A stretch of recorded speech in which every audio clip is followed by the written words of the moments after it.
ये आकाशवाणी का ग्वालियर केंद्र है। सुनिए कोविड-19 जागरूकता पर विशेष कार्यक्रम मन में है विश्वास। कार्यक्रम सुनने वालों को कल्पना प्रदीप का नमस्कार। पहले ग्वालियर अंचल का हेल्थ बुलेटिन। प्राप्त जानकारी के अनुसार ग्वालियर में नए संक्रमित मरीज हैं 59, भिंड में 2, मुरैना में 40, दतिया में 3 और श्योपुर में 14। प्रसन्नता की बात यह है कि कल शाम आई रिपोर्ट के मुताबिक शिवपुरी में एक भी कोरोना संक्रमित नहीं मिला। साथियों, तीज त्योहार में भी इस बार कोरोना की गाइडलाइन का पालन करना होगा। सार्वजनिक स्थानों पर न तो ताजिए रखे जाएंगे और न ही गणेश प्रतिमाएं लगेंगी। कलेक्ट्रेट में मूर्तिकार व ताजियादारों की बैठक हुई। इसमें कोरोना संक्रमण के मौजूदा हालात को देखते हुए तय किया गया कि ताजिया या फिर गणेश प्रतिमाएं 1 फीट से बड़ी नहीं लगाई जाएंगी। इनकी स्थापना घरों में ही की जाए। किसी भी व्यक्ति को ताजिया या गणेश प्रतिमाएं सार्वजनिक स्थानों पर रखने की इजाज़त प्रशासन नहीं देगा। यानी कि सभी त्योहारों को अपने घर पर ही रह करके हमें मनाना है, शांतिपूर्वक मनाना है और सोशल डिस्टेंसिंग का पालन पूरी तरह से करना है। साथियों, कोरोना संक्रमण बढ़ता ही जा रहा है और ऐसे में समाज का हर वर्ग पुरजोर कोशिश कर रहा है कि कहीं से भी कैसे भी यदि वो मदद कर सकता है तो ज़रूर करे। ऐसे ही हैं श्री प्रभात अधौलिया, जो पेशे से अधिवक्ता हैं, लगातार समाज सेवा कर रहे हैं। पूरी कोशिश करते हैं कि किसी भी तरीके से उनका जितना भी सहयोग हो जाए बेहतर होगा। समाज सेवा के साथ साथ वो अपने आप को भी एक्टिव रखते हैं। पूरी तरह कोरोना काल में खुश रखने की कोशिश करते हैं। अपनी मानसिकता को पूरी तरीके से पॉजिटिव बना करके रखते हैं, खुद रहते हैं और दूसरों को भी इसकी सलाह देते हैं। श्री प्रभात अधौलिया, जो कि समाज सेवा कर रहे हैं, हमने इनसे बातचीत की। इन्होंने क्या कहा, आइए सुनते हैं। श्रोता, इस वक्त लाइन पर हमारे साथ हैं समाज सेवी श्री प्रभात अधौलिया जी। और हम सबसे पहले तो सर आकाशवाणी ग्वालियर की ओर से आपका बहुत बहुत स्वागत कर रहे हैं। नमस्कार। धन्यवाद कल्पना जी। आपने समाज के लिए, समाज की बात हम लोग कर रहे हैं, तो ये जो वक्त बीत रहा है, इस समय जो कोविड-19 का जो वक्त चल रहा है, कोरोना काल बहुत ही बुरा है। ऐसा वक्त कभी किसी ने सोचा नहीं था। और ऐसे समय में समाज की आप किस तरीके से सेवा कर पा रहे हैं, क्या करते हैं? देखिए, ये बात बिल्कुल सत्य है कि ये काल ऐसा है जिसे हम लोगों ने कभी सोचा भी नहीं था और देखा भी नहीं जी। लेकिन ये प्रत्येक 100 वर्ष में एक बार कोई ना कोई ऐसी महामारी के रूप में ऐसा संकट विश्व में आता ही है।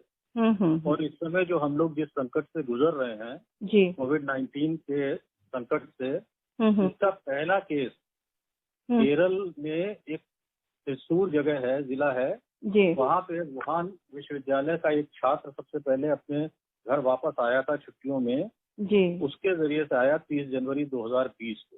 जी। और देखते देखते अब आज लगभग 6 महीने हो रहे हैं। इस 6 महीने में इतनी तेजी से इसका प्रसार हुआ है कि हम लोगों को ये इसका भयानक रूप समझ में आ रहा है कि किस भयानकता के साथ ये अपने पैर फैलाता जा रहा है। और इसके कारण जो देश में लॉकडाउन किया गया, एक अच्छा ऐसा सफल प्रयोग था जिसके कारण विश्व में अन्य देशों की तुलना में हम लोग रिकवरी रेट भी हमारा बहुत अच्छा है और अपने जो इम्यूनिटी भारतवर्ष के लोगों में है उसके कारण भी यहाँ मौतें कम हो रही हैं और इससे प्रभावित भी लोग कम हुए हैं। लेकिन फिर भी चूंकि अपनी आबादी इतनी अधिक है अपने देश की, 135 करोड़ हैं हम लोग, तो इस कारण बहुत अधिक तेजी से ये फैल रहा है और अब तो इसने बहुत ज्यादा भयानक रूप ले लिया है। तो ऐसे में समाज के लोगों को आगे आकर के सब लोगों की मदद करने की आवश्यकता बहुत ज्यादा हो गई है। क्योंकि हम लोग इन चीजों को मानने वाले हैं कि सर्वे भवन्तु सुखिनः।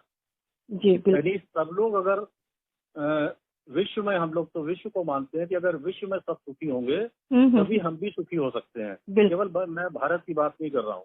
और भारत भूमि पर रहने वाला प्रत्येक व्यक्ति अपना भाई है, अपना सहोदर है। जी। तो इसलिए हम लोगों की ये एक आवश्यकता भी है और हम लोगों की ये जिम्मेदारी भी बन जाती है कि जब ऐसे समय में अपने कुछ भाइयों पे जो दैनिक श्रमिक हैं और जिनका काम रुक गया था इस लॉकडाउन से, लॉकडाउन के समय में उनकी मदद करना हमारी जिम्मेदारी है, हमारा फर्ज है। बिल्कुल। तो इसको ध्यान में रखते हुए, और ऐसा नहीं है कि हम ही लोग आगे आए, समाज में बहुत सारे संगठन ऐसे हैं जिन्होंने कि इस कालखंड में अपने जीवन की परवाह न करते हुए, अपने परिवार की चिंता न करते हुए, तो अनेक प्रकार से योगदान दिया है। बिल्कुल बिल्कुल। उसी कड़ी में मैंने भी थोड़े बहुत कार्य किए हैं। उसकी कोई, मैं ये नहीं चाहता कि इसकी कोई बहुत प्रशंसा की बात है, ये मेरा दायित्व बनता था। कुछ लोग ऐसे होते हैं कि किसी की बात सुन करके उन्हें भी प्रेरणा मिलती है और वो खुद भी आगे बढ़ के काम करने के बारे में सोच पाते हैं, तो इसलिए जानना जरूरी भी होता है। जी जी। तो इसी प्रकार से अपने परिवारों की माताओं बहनों ने भी मास्क बनाने का काम किया। हम लोगों ने प्रारंभ में जो ऐसे गरीब लोग हैं उनको भोजन पैकेट, भोजन एक स्थान पे बनवा करके और फिर भोजन बांटने का काम किया। दोपहर का भोजन बांटते थे, फिर रात्रि का भोजन बांटते थे, फिर कुछ परिवारों में जाकर के उनके राशन कार्ड बनवाने की व्यवस्था की। अच्छा। और काफी लोगों ने राशन किट, हम लोग को ये लगा कि भोजन अगर हम एक टाइम का बांटेंगे तो दूसरे टाइम फिर भोजन देना पड़ेगा, तो हम लोगों ने एक राशन किट बनवाई। समाज से ही सहयोग लेकर के समाज के बहुत से लोग आगे आए और उन्होंने इसमें सहयोग किया।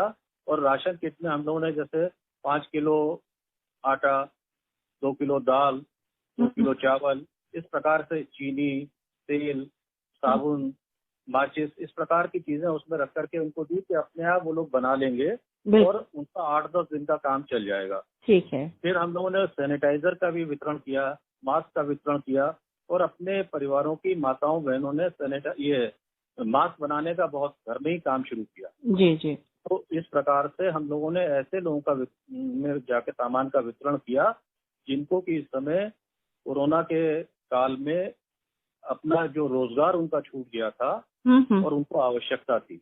ये तो बात हुई लॉकडाउन की, और लॉकडाउन के बाद जब अनलॉक हुआ फिर क्या किया आप लोगों ने? हम लोग का अनलॉक में भी वही काम चल रहा है अभी भी, क्योंकि अनलॉक में ऐसे श्रमिक जो बॉम्बे से, दिल्ली से अपने अपने घरों में वापस आ गए हैं, अभी उनको काम नहीं मिला है। बिल्कुल। लोगों की फैक्ट्री बंद हो गई है, तो एम्प्लॉयर भी उनको अपने आप फिर से एम्प्लॉयमेंट दे नहीं पा रहा है। अभी ऐसे लोगों को बहुत आवश्यकता है। जी। तो पहले जितना तो अब काम नहीं रह गया, क्योंकि लॉकडाउन खुलने के बाद हम लोग भी अपने अपने कामों में लगे हुए हैं और जो उसमें से समय बच पाता है उसमें अभी भी हम लोग उस प्रकार से सेवा कार्य कर रहे हैं। ये हम लोग सेवा कार्य सेवा भारती के माध्यम से भी कर रहे हैं और जनता भी, जो समाज के लोग हैं, वो भी ऐसे अन्य संगठनों के साथ मिलकर के ही जो इस कार्यों में लगे हुए हैं अपना सहयोग कर रहे हैं। बहुत अच्छी बात आपने बताई। आप इतना कुछ कर रहे हैं, हम चाहते हैं अपने शौक के बारे में कुछ हमारे श्रोताओं को बताइए। कल्पना जी, प्रारंभ में मैं शतरंज का मुझे शौक था। अरे वाह, अच्छा अच्छा। तो मैं राष्ट्रीय स्तर का शतरंज का खिलाड़ी रहा हूँ, जबकि अब तो मुझे 30 वर्ष हो गए शतरंज छोड़े हुए, लेकिन मैंने बालकाल से शतरंज प्रारंभ की और जूनियर्स और सीनियर्स दोनों में नेशनल तक खेला है। क्या बात है, बहुत बढ़िया। इसके अलावा इस समय जब लॉकडाउन चल रहा था, सब लोग अपने घरों में थे, आपने अपने शौक को किस तरीके से पूरा किया? शतरंज खेल के या और कुछ करके? नहीं, शतरंज तो मैंने बिल्कुल इस कोरोना काल में नहीं खेली, क्योंकि मुझे अब ऐसा लग रहा था कि शतरंज खेल करके अपने समय को व्यर्थ ना करूं, बल्कि समाज के कुछ ऐसे कार्य करूं। तो मैंने इसी प्रकार से सेवा कार्य ज्यादा किए और उसके साथ साथ एक मैंने कुछ लेखन का कार्य भी किया है। अच्छा कुछ कविताएं मैंने, जब मुझे ऐसा लगता है कि किसी प्रकार का कोई खास विषय आया है तो मेरी लेखनी अपने आप उठ जाती है और मैंने कुछ कविताएं लिखी। अब हमारे श्रोताओं को आप अपनी वही कविताएं जरूर सुनाइए जो आपने इस कोरोना काल में लिखी। जी जरूर, प्लीज। मैंने पहली एक कविता लिखी थी संभवतः मार्च में। अच्छा। जब भारतवर्ष में कोरोना का प्रारंभ हुआ था, बहुत ज्यादा नहीं फैला था, शुरुआत हुई थी तो, और लॉकडाउन हुआ था। तो लॉकडाउन मेरे ख्याल से 22 मार्च 23 मार्च के आसपास आरंभ हुआ तो उस समय मैंने एक कविता लिखी थी, वो मैं आपको सुना रहा हूँ। जरूर। देख कोरोना संकट को हम सोचन लागे भैया, हाहाकार मचो है जग में जाकी नहीं दवैया।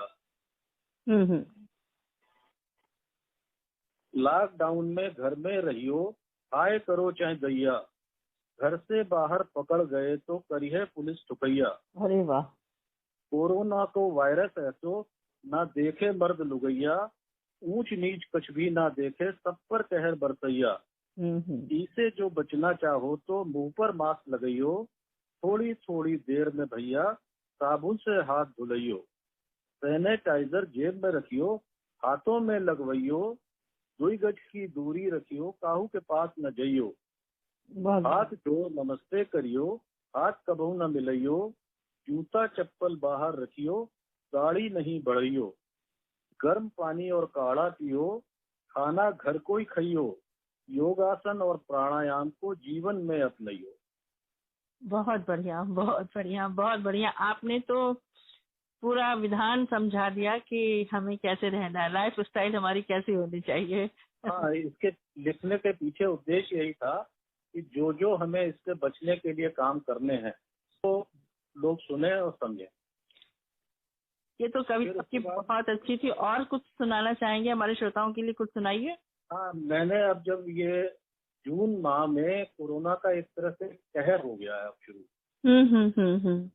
कम्युनिटी में स्प्रेड कर गया है, तो मैंने अभी जून में एक कविता इसके ऊपर और लिखी है, वो मैं आपको सुनाना चाहूंगा। उसका शीर्षक है कोरोना का कहर। अच्छा। कोरोना के कहर की रफ्तार हर दिन बढ़ रही है, अब घरों में और रहने की जरूरत पड़ रही है, पास आने से ही फैलता है ये वायरस जनाब, इसलिए आपस में अब दूरी बनानी पड़ रही है। आदमी गफलत में खुद को मान बैठा था खुदा, एक छोटे वायरस से नींद उड़ती जा रही है। कायदे कानून जीने के दिए थे पूर्वजों ने, सोच कर देखो तो उनकी कद्र बढ़ती जा रही है। प्रकृति का दोहन नहीं सम्मान करना है हमें, ठोकरें खाकर समझ में बात सबको आ रही है।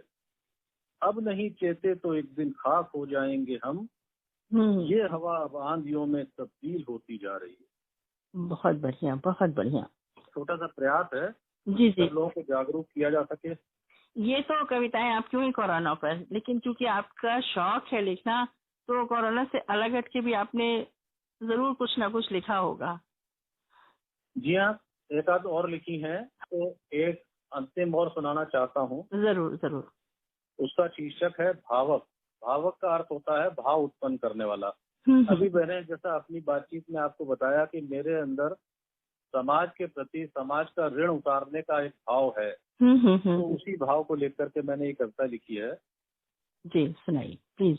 कार्य अधिक है, समय है किंचित, कैसे करें व्यवस्थित इसको, कर्म करें और करते जाएं, रुके ना एक पल देख समझ को, अंधियारा आए तो आए उसे भगा दें दीप जलाकर, कर्म योग है एक ही साधन, श्रेष्ठ बनाएं अपना जीवन, काम राष्ट्र के ना आए तो जीवन सफल कभी ना होगा, मातृभूमि के अभिनंदन में तन मन धन सब मेरा अर्पण, क्षण भंगुर जीवन की बेला इससे मोह तनिक ना करना, देश हमारा अजर अमर है इस पर जान न्यौछावर करना।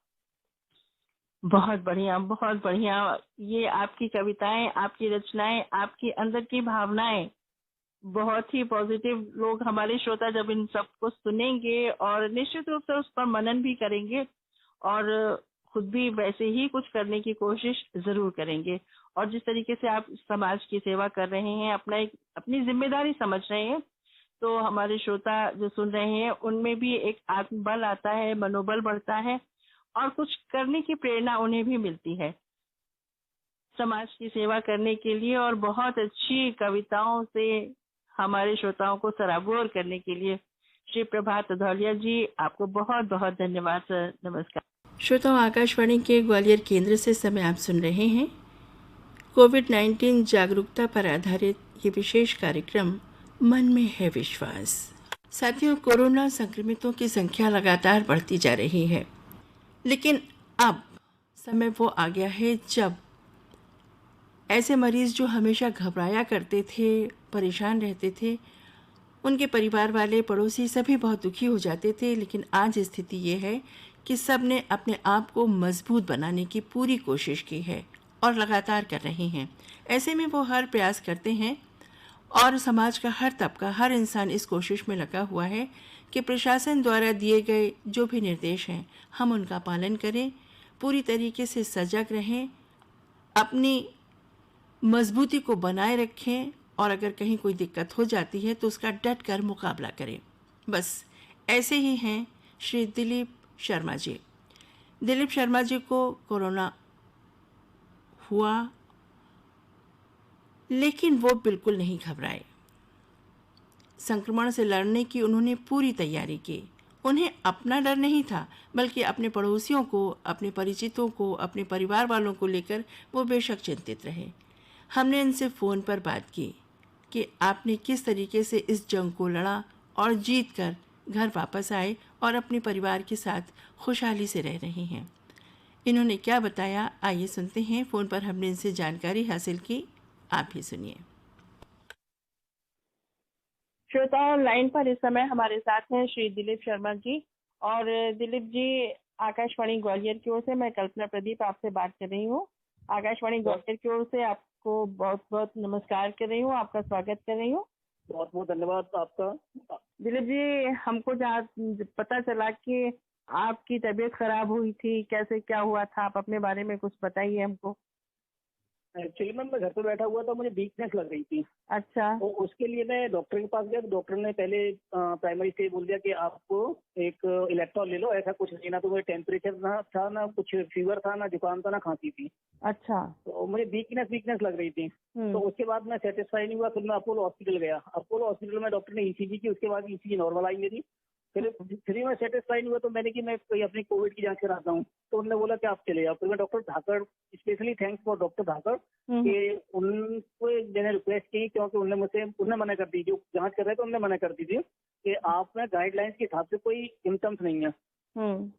तो मैं डॉक्टर धाकड़ से रिक्वेस्ट की, डॉक्टर धाकड़ ने बोला कि आप इसकी जांच कर दो, इनको जरूरत लग रही है तो भी जांच करूंगा। तो फिर मेरी जाके जांच हुई। जांच में दूसरे दिन में पॉजिटिव आया।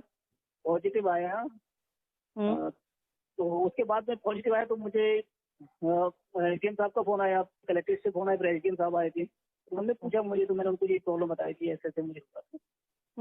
तो उसके बाद मैं हॉस्पिटल गया। ये बताइए कि जब आपको यहाँ से ले जा रहे होंगे हॉस्पिटल, अब कोरोना पॉजिटिव है, अब आपको हॉस्पिटल चलना है, तो क्या हुआ था उस समय? क्या बढ़िया भीड़ इकट्ठी हुई, एम्बुलेंस आई थी लेने के लिए। कॉलोनी के सब लोग आ गए थे, बहुत टेंशन हो गया था, बहुत लोग रोने लगे थे देख के कि क्या हो गया जी। आपके परिवार के लोग? परिवार के क्या, कॉलोनी के लोग ज्यादा दुखी हो गए थे। परिवार के दुखी थे ही, कॉलोनी के लोग ज्यादा दुखी हो गए थे। आपके परिवार में कौन कौन है? मेरी वाइफ है, मेरी 2 बच्चे हैं। अच्छा, तो वो लोग तो वाकई निश्चित रूप से परेशान तो हो ही। हाँ, मेरे सब लोग बड़े दुखी हो गए थे कि क्या हो गया, जो सबसे ज्यादा एक्टिव रहते थे हमारे, इनको क्या हो गया। सही बात है। हॉस्पिटल में बहुत अच्छी व्यवस्था थी उस समय। तो डॉक्टर राउंड पे आना, नर्सिस का आना। कब की बात है ये? कब की बात है ये? 21 तारीख की बात है, लास्ट 21 जून को। ठीक है। तो फिर मेरी तीसरे दिन उन्होंने रिपोर्ट ली। 5वें दिन जब उसकी रिपोर्ट आई तो वो नेगेटिव आई थी। उसके बाद दूसरी रिपोर्ट ली, वो नेगेटिव आई मेरी। तो उसके बाद उन्होंने 10 दिन के अंदर मुझे छोड़ दिया। अच्छा। तो आप किस हॉस्पिटल में रहे? मैं सुपर स्पेशलिटी हॉस्पिटल में रहा था। ठीक है। तो वहाँ पर जब आप रहे तो कैसा लगा? क्योंकि एक आपको निश्चित रूप से कुछ घबराहट हो रही होगी, क्योंकि कोविड। मैं एक्चुअली में जिस दिन मैं गया था ना, उस दिन मुझे घबराहट इसलिए हो रही थी कि मेरी कॉलोनी के लोग मेरे संपर्क में थे, क्योंकि मेरे कोई सिम्टम्स नहीं थे। तो मैं बात कर रहा था सबसे, मेरी फैमिली के साथ में थे। तो जिस दिन मैं गया उस दिन मुझे बहुत घबराहट हो रही थी, टेंशन हो रहा कि मेरी वजह से अगर मुझे पॉजिटिव आया है तो मेरी वजह से और लोग इन्फेक्टेड ना हो जाए, और लोग पॉजिटिव ना आ जाए। तो वो थोड़ा मुझे टेंशन था। रात भर मुझे बेचैनी सी रही इस चीज को लेके। मुझे अपनी चिंता नहीं थी, क्योंकि मैं तो आ गया था, तो मुझे चिंता क्या कर रही थी। वैसे आप ये करते क्या हैं, क्या कर रहे हैं आप? मैं एक्चुअली मैं था मैक्स हॉस्पिटल साकेत दिल्ली में पोस्टेड था। अच्छा। तो मैं भी छोड़ के आ गया था। मैं फरवरी में छोड़ा था, जैसे कोरोना स्टार्ट हुआ तो मैं छोड़ के आ गया था। तो फिर क्या ये प्रॉब्लम आपको वहीं से आई थी? नहीं, मैं मालूम नहीं पड़ा ना उसके बाद। तो फरवरी में छोड़ के आ गया था। आपको तो मुझे आपको अभी तक भी ये समझ में नहीं आया कि आखिर आप जो पॉजिटिव हुए तो कैसे हुआ? हाँ जी, अभी तक मुझे समझ में नहीं आया कि कैसे होगा मुझे। अच्छा, क्योंकि ये तो माना ही जाता है कि कहीं भी किसी भी संपर्क में तो जब आते हैं तभी ये बीमारी घेरती है, तो अब तक आप ये नहीं समझ पाए कि कहाँ से कैसे क्या हुआ। कैसे? हाँ। अच्छा, लेकिन आपके घर के आसपास के बाकी लोग सब स्वस्थ हैं? ठीक, सब स्वस्थ एकदम। मेरी फैमिली के पूरे लोग स्वस्थ। हम लोगों ने 60 जांच कराई थी। हम कॉलोनी के एक्चुअली में सोसाइटी का प्रेसिडेंट भी हूँ मैं, तो हमने 60 जांच भी कराई थी। 60 मतलब 60 जांच कराई, 60 की 60 नेगेटिव आई थी, मेरे संपर्क में आए थे। अच्छा, चलिए ये भी अच्छा हुआ, ये बाकी नेगेटिव थे। तो जब उसमें मेरी पूरी फैमिली थी, मेरी पूरी कॉलोनी के लोग थे जो मेरे संपर्क में आए थे, सब नेगेटिव आए थे। अच्छा, तो जब आपको ये पता चला तो हॉस्पिटल में पहुंचने के बाद फिर जब आपको कोई सिम्टम ही नहीं थे, बस केवल एक कमजोरी लग रही थी आपको? हाँ। तो मुझे वहाँ पे सिर्फ एक पैरासीटामोल टैबलेट दी, फिर वो डॉक्टर ने बंद कर दी। दूसरे दिन बोले आपको फीवर नहीं, टेम्परेचर नोट कराया उन्होंने, तो मुझे फीवर नहीं था तो उन्होंने वो बंद कर दी। मुझे विटामिन सी की टैबलेट दी थी। हाँ, मेरी एक वो थी, मेरा मुंह का जो टेस्ट था ना वो चेंज हो गया था। ये बात मुंह का, हाँ, एक जो सिम्टम जरूर आ रहा था कि मुंह का टेस्ट मेरा 2 दिन से गड़बड़ था। अच्छा,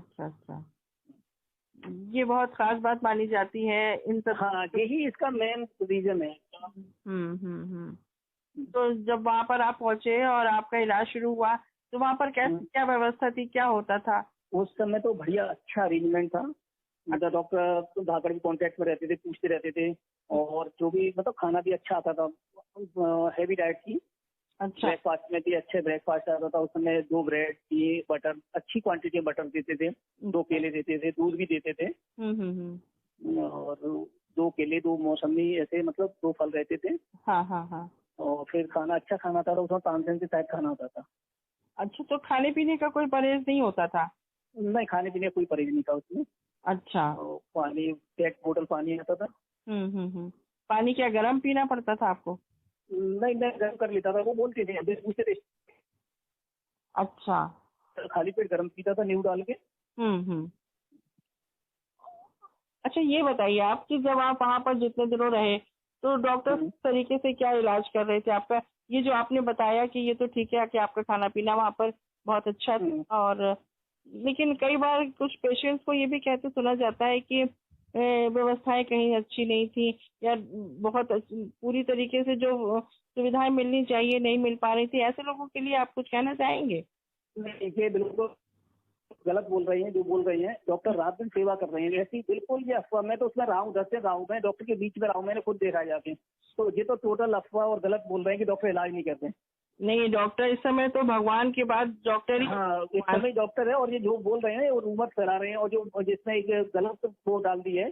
अपन ठीक है, मेंटेन करें, मास्क लगाएं, दूरी मेंटेन करें, लेकिन ऐसा नहीं कि जब पेशेंट, मेरी तो कॉलोनी ने मेरा स्वागत किया था जब मैं लौट के आया था, उनने इतना अच्छा स्वागत किया, फूल वूल सब वो किए थे मेरे ऊपर को, माला पहनाई। लेकिन वही मैं मैसेज ये दे रहा था कि डिस्टेंस मेंटेन करें, मास्क लगाएं, और अननेसेसरी घूमे नहीं, जो जरूरत हो घर से बाहर निकले। उसके अलावा कुछ मानसिकता के लोग ऐसे भी हैं सोसाइटी में क्या अपनी पूरी जब से कोरोना आया, जब से कि उनको ये लगता है कि ये ठीक होने के बाद में 21 दिन, मुझे 7 दिन के लिए बोला गया, मैं 21 दिन अंदर रहा। उसके बाद भी मैसेज मतलब सोसाइटी के लोग मतलब उधर के आते हैं कि अभी निकलना नहीं, अभी दूर रहो, इनसे बात नहीं करना, इनसे वो नहीं करना। तो ये सुनने में आता तो बड़ा अटपटा सा लगता है, दुख होता होगा कि अब तो मैं कोई बात नहीं है, ठीक है।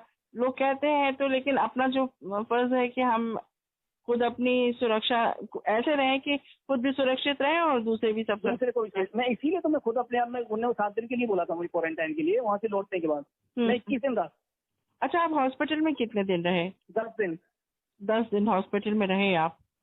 अच्छा, और उसके बाद घर में आप 21 दिन आपने अपने आप को क्वारंटाइन किया। हाँ, तो वहाँ से जब आप चले होंगे तो आपको दवाइयाँ भी दी होंगी कुछ, क्या आप नहीं, मुझे सिंपल एक कॉम्प्लेक्स दी थी बस। इस वक्त आप आकाशवाणी ग्वालियर से जुड़े हुए हैं, और ये जो बात आप कर रहे हैं मुझसे, श्रोता आपको सुन रहे हैं। श्रोताओं से आप कुछ खास अगर संदेश देना चाहते हैं, कुछ कहना चाहते हैं तो जरूर बताइए। तो श्रोताओं मुझे कहना चाहता हूँ कि अपने जो पड़ोसी या किसी के आपके निकलता है पॉजिटिव, हाँ, की फैमिली पे विशेष ध्यान रखें, और जो नेगेटिव है बेचारे उनकी तरह ऐसे नहीं देखें कि इनके घर में निकला है एकदम समाज देखें, ऐसा कुछ है। तो हमें तो आपसे बात करके ऐसा लग रहा है कि आप खुद मानसिक तौर पे इतने मजबूत और होशियार हैं, और ये आप होने की बहुत खास वजह है।